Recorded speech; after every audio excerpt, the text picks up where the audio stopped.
तो कल अपन डिस्कस कर रहे थे चैप्टर नंबर 1 में हमने पढ़ लिया था डेटा कैप्चरिंग तक। डेटा कैप्चरिंग के बाद में हम डिस्कस करेंगे आज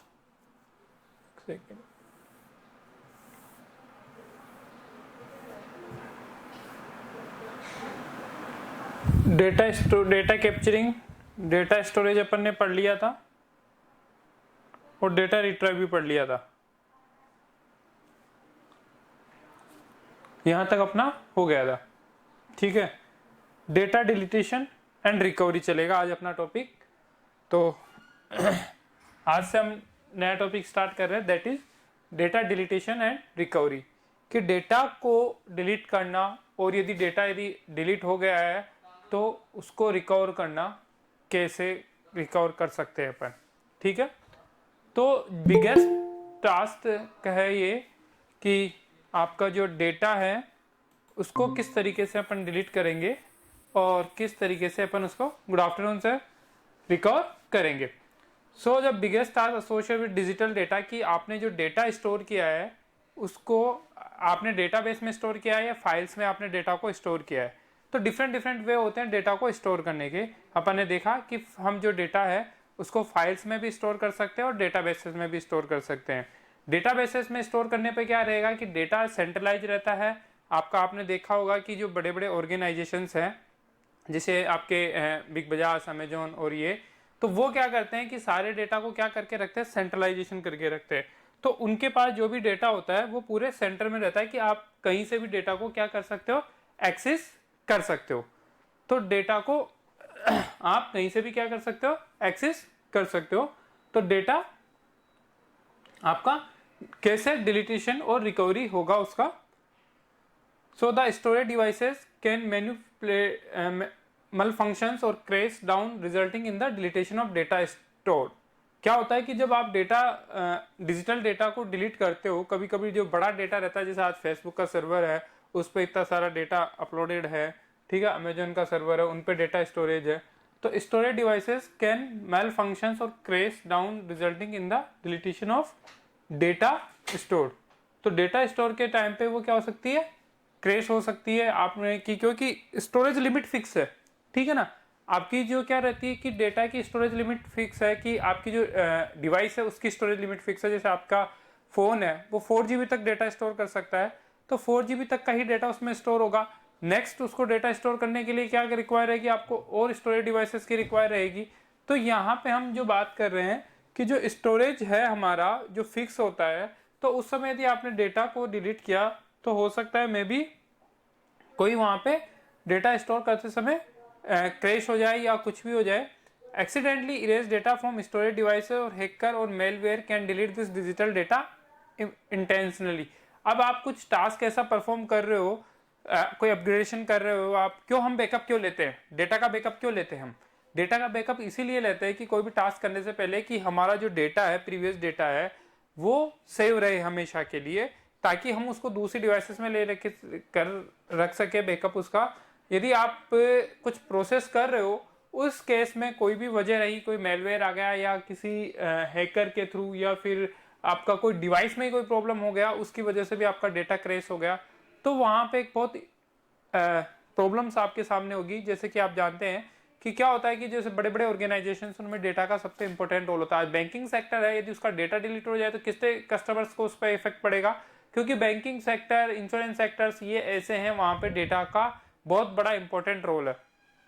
क्योंकि एक बैंकिंग सेक्टर के अंदर यदि एक भी कस्टमर का डेटा डिलीट होता है तो आपको पता है कि उसके जो अकाउंट से क्या हो सकता है, डेटा का क्या कहीं से भी क्या हो सकता है, उसके अमाउंट का विड्रॉल हो सकता है, कुछ भी हो सकता है। तो वो बहुत सिक्योर रहना जरूरी है। तो इस समय हर एक जो सर्वर्स, हर एक जो कंपनी, जो ऑर्गेनाइजेशन है, वो टाइम टू टाइम अपने हर एक डेटा का क्या रहती है, बैकअप लेके रहती है, उनको स्टोरेज करती रहती है अलग जगह। तो ताकि यदि सिस्टम में कोई भी चेंज हुए या अपग्रेडेशन करे तो उनके पास हमेशा डेटा का बैकअप रहे। एक नहीं, वो 2-2, 3-3 जगह उस डेटा का बैकअप करके रखती है।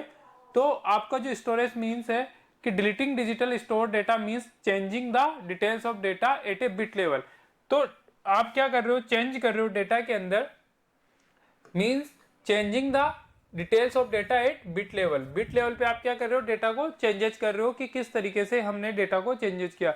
विच can be very time consuming, जो कि जैसे ये ऐसा नहीं है कि आप बड़े जब ऑपरेशन परफॉर्म करते हो जहां लाखों में कस्टमर्स का क्लाइंट्स का डेटा आपके पास होता है, तो वो 1 मिनट में डिलीट नहीं होता, उसको कंप्लीट करने में क्या लगता है, टाइम लगता है, टाइम कंज्यूमिंग होता है। तो कोई भी छोटा सा भी आप टास्क करने लगते हो, कोई अपग्रेड करते हो सिस्टम को, तो भी वो मेंटेन की वजह से भी क्या होता है, आपने देखा होगा कि कभी कभी बैंकिंग सर्वर जब मेंटेनेंस में जाता है तो आपके पास उसमें लाइन लिखी आती है कि system is maintenance, avoid the transaction और दैट, उस टाइम के बीच में वो 1 घंटे या 2 घंटे के लिए उसको स्टॉप कर देता है। तो टाइम टू टाइम चेंजेस होता है। Therefore when any data is simply deleted its address entry is mark as free. तो जैसे ही कोई भी डेटा डिलीट होता है तो उसका जो एड्रेस है वो क्या हो जाता है, फ्री हो जाता है। ऑफकोर्स जब कोई भी आप सपोज करो कि आप यहाँ पे रह रहे हो, जैसे आप यहाँ जहाँ आप रह रहे हो वहां से आप अपना घर छोड़ के दूसरी जगह शिफ्ट हो गए, तो वहां पे आप जिस रूम में रह रहे थे, आप जिस घर में रह रहे थे, वहां वो एड्रेस आपके लिए ब्लैंक हो गया, वहां पे और कोई आएगा, तो अभी उस पर कोई फिलहाल नहीं रह रहा है ना, तो that's mean which can be very consuming. So क्या होता है कि वो एड्रेस है वो फ्री हो जाता है and that much space is soon as empty to the user without actually deleting the data. तो आपका क्या होगा कि जो स्पेस फ्री होगा वो क्या दिखाएगा, वो स्पेस आपको सून इज एम्प्टी, तो यूजर्स को क्या दिखाएगा, एम्प्टी की इतना स्पेस खाली है without actually deleting the data, जबकि बिना डेटा को डिलीट किए। तो कहने का मतलब क्या हुआ कि आप यदि डेटा में एक्चुअल में क्या कर रहे हो, डिलीटिंग मतलब आप डेटा में चेंजेस कर रहे हो। तो डेटा में जैसे हमने चेंजेस किया, हम मोबाइल के अंदर भी चेंजेस करते हैं कि कई फाइल्स हमारे पास टेम्परेरी फाइल्स बन जाती है, वो टेम्परेरी फाइल्स क्या करती है, हमारे स्टोरेज कैपेसिटी को इंक्रीज कर देती है। तो हम क्या करते हैं, उन टेम्परेरी फाइल्स को डिलीट कर देते हैं, पर हमारा डेटा वैसे के वैसे सेफ रहता है। तो सेम यहीं पे यही है कि डेटा में यदि कुछ चेंजेस करते हो तो कुछ एक स्पेस आपका वहां से क्या हो जाता है, इरेज हो जाता है और आपको और स्पेस मिल जाता है। In case data gets deleted accidentally और corrupted, there arise a need to recover the data. Recover का मतलब क्या होता है, जो डिलीट हुआ उसको वापस से रिकवर करना, कि कोई भी चीज आपने डिलीट कर दी, जैसे हम अभी डेटा को रिकवर डिलीट करते हैं हमारे एक सिस्टम से, तो डिलीट फाइल्स कहाँ जाती है, रिसाइकिल बिन में जाती है। तो आप सबको पता है कि एक बार डिलीट कर दोगे तो वो फाइल रिसाइकिल बिन में जाएगी, वहां से आप रिकवर कर सकते हो, वापस से उस डेटा या फाइल्स को सिस्टम पे ला सकते हो। तो यहाँ पे भी सेम ऐसा ही प्रोसेस है कि आप जो डेटा है जो आपने डिलीट किया है उससे कैसे आप रिकवर करोगे। So there are usually 2 security concerns associated with recovery of the data is possible only if the contents or memory space marked as deleted have not been overwritten by some other data। अब recover कब possible होता है, क्योंकि हमें पता है कि जैसे हम छोटी सी फाइल को डिलीट करते हैं वो रिसाइकिल बिन में जाती है, तो रिसाइकिल बिन में क्या रहता है, स्पेस रहता है, और सेकंड थॉट क्या रहती है कि रिसाइकिल बिन में जो डेटा है ओवरराइट नहीं होता है। ओवरराइट मतलब एक डेटा के ऊपर दूसरा डेटा राइट नहीं होता है। तो यहाँ पे भी यही है कि जो recovery data is possible only कब पॉसिबल है, जब कंटेंट्स और मेमोरी स्पेस जो मार्क किया है वो आपने ओवरराइट नहीं हो और दूसरे डेटा से। तो डेटा जब तक ओवरराइट नहीं होगा जब तक आपके पास क्या रहेगा, स्पेस रहेगा। Data recovery is a process of retrieving deleted, corrupted and lost data from secondary storage devices. तो डेटा रिकवरी क्या है, एक प्रोसेस है किसका, डेटा को रिट्राइव करने का, डिलीट करने का, करप्टेड डेटा, लॉस्ट डेटा को सेकेंडरी स्टोरेज से। मतलब डेटा रिकवरी क्या है, बेसिकली एक प्रोसेस है।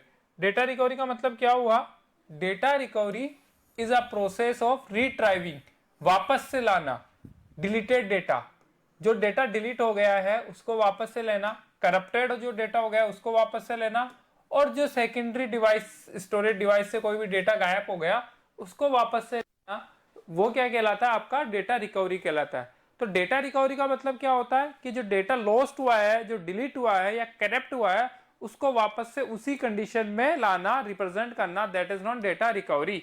तो डेटा रिकवरी के सिंपल सा मतलब क्या हुआ, डेटा रिकवरी मीन्स कि आपका जो डेटा है उसको वापस से रिट्राइव करना, चाहे वो लॉस्ट हुआ हो, चाहे वो डिलीट हुआ हो, चाहे वो क्या हुआ हो और दूसरी डिवाइसेस से करप्ट किया, किसी भी वजह से करप्टेड हो गया हो, तो ये क्या कहलाता है, डेटा रिकवरी कहलाता है। There are usually 2 security concerns associated with data. क्या है, 2 सिक्योरिटी कंसर्न्स एसोसिएटेड है विथ आपके डेटा से। One, is it delete by some unauthorised person और सॉफ्टवेयर, और these concern can be avoided by limiting access to the computer system and using password for user accounts and file। कैसे data delete हो सकता है, delete होने के क्या reasons है, डेटा को डिलीट होने से सिक्योर करने के लिए किस तरीके से हम बचा सकते हैं उसके बारे में बताया कि there are usually two security concerns associated with data. तो डेटा के साथ दो तरीके की सिक्योरिटी कंसर्न्स हम एसोसिएटेड कर सकते हैं कि हम अपने डेटा को किससे बचा सकते हैं, डिलीट होने से क्या कर सकते हैं, उसको बचा सकते हैं। तो क्या होगा, कैसे हो सकता है delete, one it's deletion by some unauthorised person और सॉफ्टवेयर। पहला कि कोई अनऑथोराइज्ड पर्सन जो उस डेटा को ऑथोराइज नहीं है वो उसको डिलीट कर रहा है, या कोई सा ऐसा सिस्टम में आपने सॉफ्टवेयर इंस्टॉल कर लिया जो डेटा को डिलीट कर रहा है। पहला तो इस कंसर्न में क्या होगा, these concern can be avoided by limiting access to computer system and using password for users accounts and files. तो ये कैसे बच सकता है कि यदि कोई भी जो डेटा है वो अनऑथोराइज यूजर्स है, वो यदि डेटा को डिलीट कर रहा है या किसी सॉफ्टवेयर की वजह से आपका डेटा डिलीट हो रहा है, तो वो कैसे हो उसको कैसे अवॉइड कर सकते हैं हम, उसको हम क्या कर सकते हैं, एक तो लिमिटेड हम क्या कर सकते हैं, एक्सेस दे सकते हैं। मतलब सभी को, आपका जो सिस्टम है उसको सभी लोग एक्सेस नहीं करें, केवल सिलेक्टेड पर्सन ही उसको एक्सेस करे। तो आपको पता है कि जो यूजर आईडीज जो और पासवर्ड्स बनाए गए वो इसी की वजह से बनाए गए कि आप अपने ही अकाउंट को क्या कर सकते हो, एक्सेस कर सकते हो। क्यों, क्योंकि बड़े बड़े ऑर्गेनाइजेशन से होते हैं, वहां पे क्या होता है, वहां पे वो लोग अब सबके हर एक पर्सन के अपने अपने लॉगिन डिटेल्स होती हैं, लॉगिन क्रेडेंशियल होते हैं, वो उन्हीं से लॉगिन करके उस पर वर्कआउट करते हैं। तो हम क्या करें, या तो हमारे जो लिमिट, जो एक्सेस की लिमिट है वो एक लिमिटेड, मतलब लिमिटेड कर दे हम एक्सेस को, कि इस डेटा को केवल ऑथोराइज पर्सन या 5 या 7 जितना भी है वो लिमिटेड पर्सन ही एक्सेस करेंगे, सभी लोग इसको एक्सेस नहीं कर सकते। ठीक है, मतलब इस कंप्यूटर सिस्टम को, जैसे आपने कोई भी सिस्टम बनाया उस पर बोला कि आप 10 लोग इस सिस्टम को यूज कर सकते हो, ओनली तो 10 दैट केस ओनली 10 पर्सन ही उस सिस्टम को क्या कर सकते हैं, एक्सेस कर सकते हैं। And using password for user accounts and files, और हम अपने अकाउंट्स और फाइल्स को, आपको भी पता है कि आप कैसे सिक्योर करते हो, पासवर्ड से यूज करते हुए आप अपने जो भी फाइल्स है, जो भी टैग्स है या जो भी आपकी अकाउंट्स है उसको आप पासवर्ड प्रोटेक्ट रखते हो ताकि हर कोई उसको एक्सेस नहीं कर सके। वेन एवर पॉसिबल, जितना ज्यादा हो सके आप अपनी फाइल्स को क्या करके रखिए, पासवर्ड प्रोटेक्ट करके रखिए। There is also an option of encrypting files to protect them from unwanted modification. हमने देखा है कि हम यदि किसी फाइल को कोई, हम ये नहीं चाहते कि हमारे सिस्टम के अंदर कोई अनऑथोराइज यूजर आके हमारी फाइल्स को मॉडिफिकेशन करे, ठीक है, तो उसको भी हम अवॉइड कर सकते हैं, उसको भी हम क्या कर सकते हैं, अवॉइड कर सकते हैं। कैसे अवॉइड कर सकते हैं उसको भी हम, अनवांटेड मतलब हम हमारी फाइल को एनक्रिप्ट करके, हम हमारी फाइल को क्या करके वो कर सकते हैं, एनक्रिप्ट करके, जो हमारी फाइल है उसको हमने एनक्रिप्ट करके क्या कर सकते हैं, मॉडिफिकेशन उसके अंदर कर सकते हैं।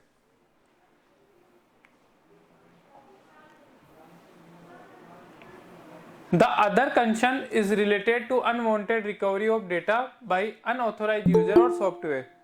Unauthorized users और unauthorized software से, उससे भी हम क्या कर सकते हैं। Good afternoon Priyanka. Good afternoon sir. आपने पेपर नहीं दिया?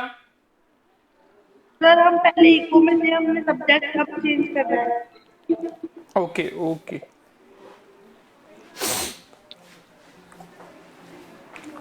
तो यहां पे हम देख रहे थे कि एक तो इस तरीके से हम डेटा को क्या कर सकते हैं, डिलीट होने से सिक्योर कर सकते हैं। दूसरा, the other concern is related to unwanted recover of data by unauthorised user और सॉफ्टवेयर। हम क्या करते हैं कि कई बार अनऑथराइज्ड यूजर हमारे सिस्टम्स में इंस्टॉल कर लेते हैं, वो भी आपको डेटा को क्या कर सकते हैं, डिलीट कर सकते हैं। तो वो उसको भी हम क्या करें, यूज नहीं करें, अनऑथराइज्ड यूजर या सॉफ्टवेयर से उनका यूज नहीं करें। Many times we discard our old and broken or malfunction storage devices without taking care to delete data। तो बिना डिलीट डेटा के हम क्या कर सकते हैं, उनको, जो आपकी डिवाइसेस हैं, आप क्या करते हो कि मेनी टाइम से ओल्ड डिवाइसेस हो जाती है, हम उसको बिना ब्रोक किए हुए या malfunction storage device without taking care delete data, उसको हम क्या कर देते हैं, बिना डेटा की केयर किए उसको तोड़ देते हैं या ब्रोक कर देते हैं। तो ये भी नहीं करना चाहिए। We assume that the contents of deleted files are permanently remove. हम क्या सोचते हैं कि जो हमने जो फाइल्स डिलीट की है वो परमानेंटली रिमूव हो गई है। तो आपको एक चीज मैं बता दूं कि जो फाइल्स जो है वो कभी भी, मतलब जब तक आपने, यदि जैसे आपने रिसाइकिल बिन में भी कोई फाइल्स है उसको डिलीट कर दी, तो भी वो अदर तरीके से भी क्या हो सकती है, वापस से रिकवर हो सकती है। However, if these storage devices fall into the hands of mischief mongers, they can easily recover data from such devices. तो क्या होता है कि जो हैकर्स या जो अनऑथराइज पर्सन होते हैं, वो आपने सोचा कि हमारी डिवाइस से हमने डेटा को डिलीट कर दिया, इसका मतलब ये अब इससे रिमूव हो गया। नहीं, ऐसा नहीं होता है। जो आपके मिसचीफ्स, मतलब जो मिसचीफ्स मॉन्गर्स, जो पर्सन्स होते हैं, जो थीफ पर्सन्स होते हैं, जो हैकर्स होते हैं, वो उस डिलीट डेटा को वापस से रिकवर कर सकते हैं। एंड उसका यूज करते हुए वो क्या कर सकते हैं, आपके जैसे कि जो बड़ी बड़ी कंपनी, जो ऑर्गेनाइजेशंस होते हैं, उनका डेटा बहुत इंपॉर्टेंट होता है, तो वो लोग कभी भी डेटा या उनकी डिवाइसेस को डायरेक्टली इस तरीके से क्या नहीं करते हैं, डिकम्पोज नहीं करते हैं। This process a threat to data confidentially. This concern can be mitigated by using proper tools to delete or share data before disposing of any old or faulty storage devices. जो भी आपकी devices है, ठीक है, उससे आप क्या कर सकते हो,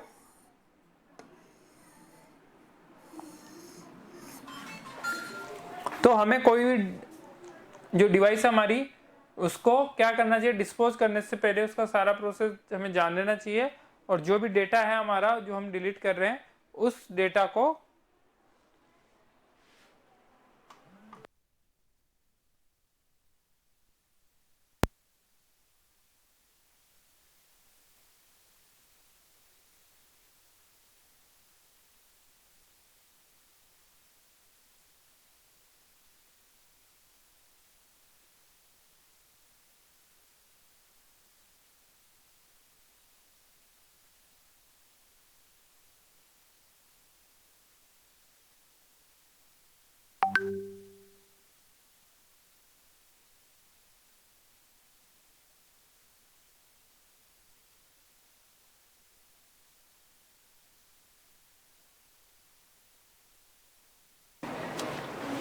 जो भी फॉल्टी और जो स्टोरेज है, डिकम्पोज करने से पहले हमें क्या करना चाहिए, डेटा को प्रॉपर वे से डिलीट करना चाहिए। अब हमारा पार्ट है सबसे दूसरा, सॉफ्टवेयर्स और हार्डवेयर्स। तो आप सब लोग अच्छी तरह जानते हो कि सॉफ्टवेयर्स और हार्डवेयर्स क्या होते हैं, फिर भी मैं अपन रिपीट करेंगे एक बार। बेसिकली जिन चीजों को आप टच कर सकते हो, छू सकते हो, फील कर सकते हो, वो आपका होता है हार्डवेयर। और सॉफ्टवेयर जिनको आप टच नहीं कर सकते, फील नहीं कर सकते, बट उनका यूज कर सकते हो, दैट इज सॉफ्टवेयर। तो हार्डवेयर आपकी आंखों के सामने दिखता है, जिसको आप टच करके फील कर सकते हो, जैसे मोबाइल डिवाइस, कंप्यूटर डिवाइस, ठीक है, और स्पीकर, कीबोर्ड, माउस, जिनको आप टच कर सकते हो, ठीक है। और सॉफ्टवेयर जिनको आप टच नहीं कर सकते, पर उनकी फंक्शनलिटी को यूज कर सकते हो, कि जैसे मोबाइल के अंदर आपने कोई भी ऐप इंस्टॉल किया, उसको चला रहे हो, तो आप उस ऐप को टच तो नहीं कर सकते, ना फील कर सकते, बट उसको एक्सेस कर सकते हो उसके, तो वो क्या कहलाएगा, सॉफ्टवेयर। कि उसको हम क्या कर सके, जिन कंटेंट्स, जिन फिजिकल कंपोनेंट्स को हम टच नहीं कर सकते या फील नहीं कर सकते, वो बेसिकली जो कि क्या काम आएंगे, आपके other task perform, operation perform करने में यूज हो रहे हैं, वो कहलाएंगे आपके सॉफ्टवेयर। तो यहाँ पे हम सॉफ्टवेयर के बारे में ही डिस्कस कर रहे हैं कि सॉफ्टवेयर क्या है। तो इसके बारे में अब तक आपने काफी पढ़ा होगा कि सॉफ्टवेयर के बारे में आप सब जानते हो कि क्या है, क्योंकि आप सब यूज कर रहे हो, मोबाइल्स आप यूज कर रहे हो, लैपटॉप आप यूज कर रहे हो। तो सॉफ्टवेयर बेसिकली क्या है, देयर इज नो, आप उसको क्या नहीं कर सकते, टच नहीं कर सकते, और नो ही फील कर सकते हो। So we have studied about the physical component और the hardware of the computer system, but the hardware is of no use on its own. अब क्या है कि हार्डवेयर के बारे में मैंने बताया आपको कि हार्डवेयर को क्या कर सकते हो, आप देख सकते हो, टच कर सकते हो, फील कर सकते हो। जैसे मैं अभी इसको फील कर रहा हूँ, दैट इज हार्डवेयर है ये, ठीक है, ये मैं टच कर पा रहा हूँ, इसको फील कर पा रहा हूँ, हाँ, एक एलसीडी का ये डिस्प्ले है, ये एक हार्डवेयर है। बट इसके अंदर जो लिखा हुआ है सॉफ्टवेयर, इसको मैं टच नहीं कर पा रहा, ठीक है, ना ही मैं इसको फील कर पा रहा। तो ये हो गया आपका सॉफ्टवेयर। तो हार्डवेयर बिना सॉफ्टवेयर के भी वर्क नहीं कर सकता और बिना सॉफ्टवेयर के हार्डवेयर भी वर्क नहीं कर सकता, दोनों ही वाइस वर्सा है। मतलब आपको यदि सॉफ्टवेयर की रिक्वायर है तो आपको उसका हार्डवेयर परचेज करना ही होगा, ठीक है। और आपको पर्टिकुलर यदि हार्डवेयर आपके पास है, आपके पास सॉफ्टवेयर नहीं है, तो भी आप कुछ नहीं कर सकते, क्योंकि उस सॉफ्टवेयर को क्या किसकी रिक्वायर रहती है, हार्डवेयर की रिक्वायर जरूर होगी, क्योंकि हार्डवेयर ही उसको प्लेटफॉर्म देगा रन होने के लिए। So hardware need to be operated by set of instructions. Hardware किससे ऑपरेट होता है, सेट ऑफ इंस्ट्रक्शन से। किससे आपका जो हार्डवेयर है वो क्या होगा, operated by A set of instructions. किसके थ्रू ऑपरेट होता है, आपका इंस्ट्रक्शंस के थ्रू ऑपरेट होता है हार्डवेयर, बट उसको इंस्ट्रक्शन देता कौन है, सॉफ्टवेयर, ठीक है। These set of instruction are referred to as a software. तो हमने अभी भी मैंने जस्ट बताया आपको कि सॉफ्टवेयर क्या करेगा, जो हार्डवेयर है उनको रेफर करेगा ताकि वो इंस्ट्रक्शंस उनको क्या कर सके, उसी तरीके के जितना वो नोन है उसी तरीके के वो उसको इंस्ट्रक्शन देना स्टार्ट करेगा। These set of instruments are referred to as a software. It is that component of a computer system which we cannot touch or view physically. तो हम क्या कर सकते हैं कि हार्डवेयर को क्या नहीं कर सकते हम, एक तरीके का कंपोनेंट ऑफ कंप्यूटर सिस्टम है, कि मेन पार्ट है कंप्यूटर सिस्टम का, जिसको हम ना तो टच कर सकते हैं ना ही फिजिकली क्या कर सकते हैं, व्यू कर सकते हैं। These set of instructions are referred as to software and it is component of a computer system which cannot be deleted. तो ये क्या होता है कि component of a system हो जाता है कि आपका जो सिस्टम है उसका एक तरीके का सॉफ्टवेयर क्या हो गया, मेन कंपोनेंट, मतलब एक कंपोनेंट हो गया, जैसे कीबोर्ड या माउस की तरह, वो जैसे वर्क कर रहा है वो उसको वर्क करवा रहा है। Of a computer system which can not touch और व्यू फिजिकली। तो हम क्या कर सकते हैं, जो हार्डवेयर है सॉफ्टवेयर से को हम टच नहीं कर सकते फिजिकली, ठीक है। It compress the instructions and data to be process using computer hardware, the component software and hardware complete task other. Data को हम क्या कर सकते हैं, it compares the instructions and data to be process using computer hardware. अब जो software है वो क्या कर रहा है, आपका जो हार्डवेयर है उस पे जो सॉफ्टवेयर के थ्रू जो भी इंस्ट्रक्शंस मिले उनको वो उस हार्डवेयर पे रन करवा रहा है। फॉर एग्जांपल्स कि जैसे आपने कंट्रोल पी एक कमांड दी, तो कंट्रोल पी जो कमांड आई वो एक सॉफ्टवेयर के थ्रू आई और उस हार्डवेयर पे पहुंची। तो हार्डवेयर पे जैसे कंट्रोल पी कमांड पहुंचती है वो एग्जीक्यूट करना स्टार्ट कर देता है।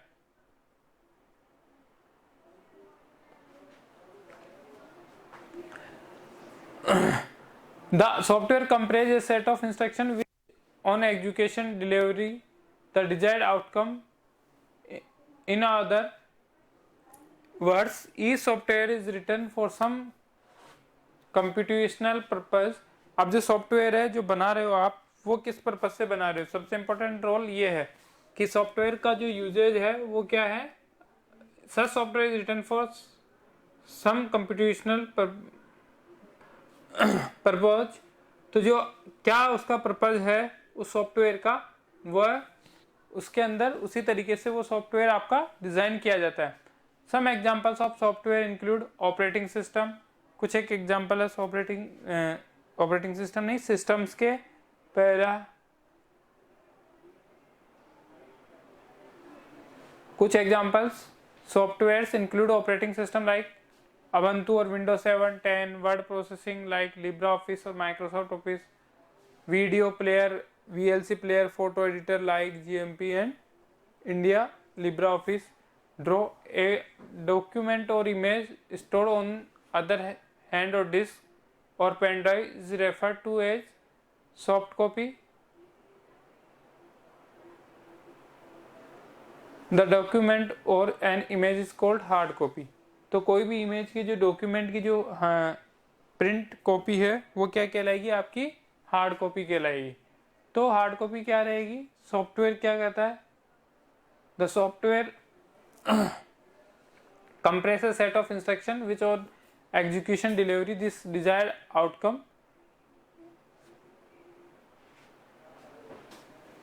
In other words, each software is written for some, और अलग शब्दों में कि include operation systems like Ubuntu, window and word processing और like Libre Office, Microsoft word.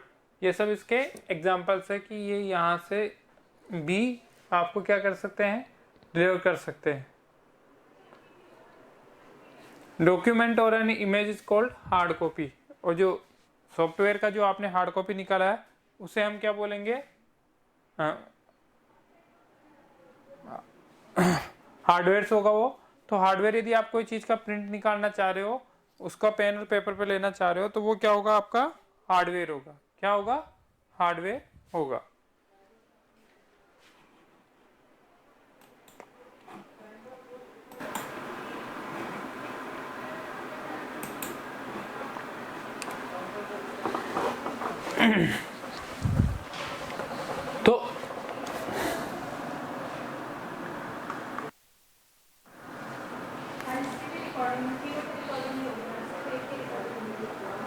तो ये था हमारा सॉफ्टवेयर के बारे में कि सॉफ्टवेयर क्या होता है। कि बेसिकली सॉफ्टवेयर कोई भी ऑपरेशन परफॉर्म करने के लिए आप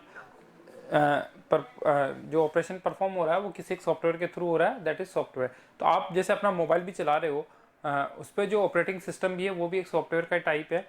बिना उसके आपका मोबाइल भी कोई वर्क नहीं करता है, और ना ही बिना हार्डवेयर के कोई सॉफ्टवेयर काम करता है, ना ही कोई सॉफ्टवेयर के बिना हार्डवेयर काम कर सकता है। क्योंकि जब तक आप सिस्टम को खरीद ले हो, जब तक उसमें ऑपरेटिंग सिस्टम इंस्टॉल नहीं करते हो, तब तक वो हार्डवेयर रहता है सिंगल। जब तक उसमें कुछ भी नहीं होता है, वो कुछ भी वर्क नहीं करता है, वो खाली एक मशीनरी रहती है, बट वो कोई भी टास्क परफॉर्म नहीं करती है। जैसे आप उसको अपना मोबाइल में, जैसे अभी आपने कभी देखा होगा कि आपका मोबाइल ऑफ हो जाता है किसी भी वजह से, तो क्या होता है, उसके अंदर सारे जो सॉफ्टवेयर है वो वर्क करना बंद कर दिया, क्रैप्ट हो गया आपका, तो आप वापस से जाके उसमें सॉफ्टवेयर इंस्टॉल करवाते हो, देन वो प्रॉपर वर्क करता है। तो ओनली हार्डवेयर के ठीक होने से ही सॉफ्टवेयर नहीं वर्क, दोनों का कॉम्बिनेशन होना जरूरी है आपका सॉफ्टवेयर और हार्डवेयर पर प्रॉपर ऑपरेशन परफॉर्म करने के लिए। नाउ आज के लिए अपना इतना ही था, ठीक है। और नीड ऑफ सॉफ्टवेयर, फिर देन सॉफ्टवेयर के टाइप्स कितने हैं और कौन कौन से टाइप्स के सॉफ्टवेयर है आपके, सिस्टम सॉफ्टवेयर है, एप्लीकेशन सॉफ्टवेयर है, यूटिलिटी सॉफ्टवेयर है, इसके बारे में डिस्कस करेंगे। तो नीड ऑफ सॉफ्टवेयर एक बार देख लेते हैं। नीड ऑफ सॉफ्टवेयर की क्यों पड़ी, सबको पता है कि सॉफ्टवेयर की नीड्स क्यों है। आप अपने जो टाइमिंग, कोई भी टास्क करने का जो टाइमिंग है उसको रिड्यूस करने के लिए आपको क्या करना होता है,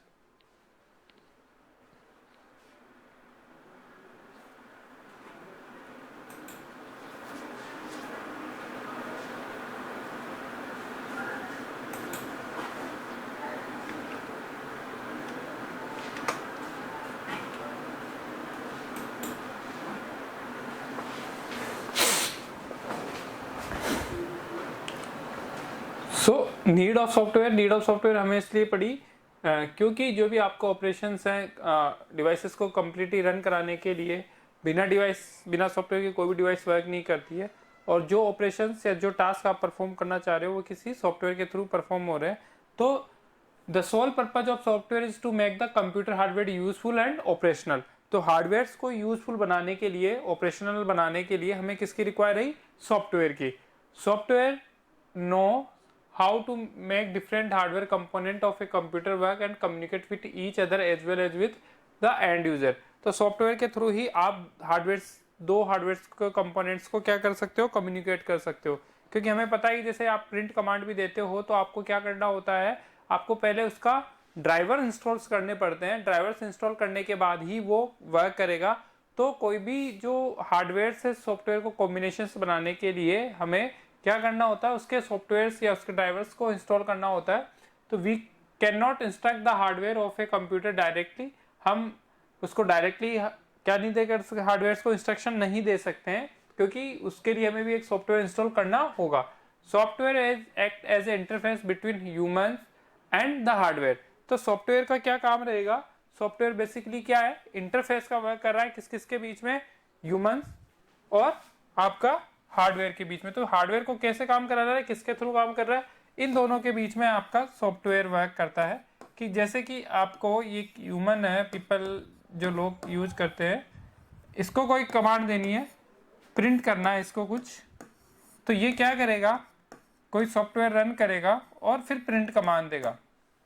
तो ये जो सॉफ्टवेयर है इस हार्डवेयर को और इस दोनों के बीच में किसका वर्क कर रहा है, इंटरमीडिएट का वर्क कर रहा है। दोनों के बीच में किस तरीके का वर्क कर रहा है, इंटरमीडिएट का, दोनों को आपस में जोड़ रहा है।